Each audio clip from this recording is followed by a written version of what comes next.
রাজনীতি নিষিদ্ধ করেছিল।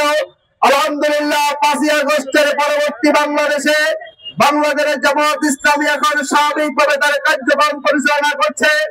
আগামী জাতীয় সংসদ নির্বাচনে আমরা রামপুরা বাড্ডা বাটাবাসীর আমরা সমর্থন চাই, আমরা আপনাদের দোয়া চাই, আমরা আপনাদের সহযোগিতা চাই, আমরা আপনাদেরকে আশ্বস্ত করতে চাই আমাদের এই ঢাকা সংসদীয় আসনের যে একটি আসন যদি বাড্ডাবাসী আমাদের পাশে থাকেন, রামপুরাবাসী আমাদেরকে সহযোগিতা করেন, আমরা কথা দিচ্ছি আমরা আমাদের সর্বোচ্চ যোগ্যতা আন্তরিকতা উজাড় করে দিয়ে ঢাকা আসনকে বাংলা উন্নয়ন রোড মডেলে পরিণত করবো ইনশাআল্লাহ।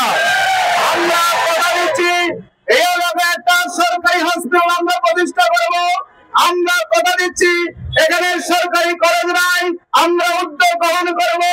এখানে সরকারি স্কুল, এখানে কমিউনিটি সেন্টার, এখানে আমাদের কোনো খেলার মাঠ নাই। জনগণের স্বাভাবিক জীবন যাত্রার মানকে সহজ করার জন্য শিক্ষা, সংস্কৃতি, ক্রীড়া থেকে শুরু করে যা কিছু আছে ইনশাআল্লাহ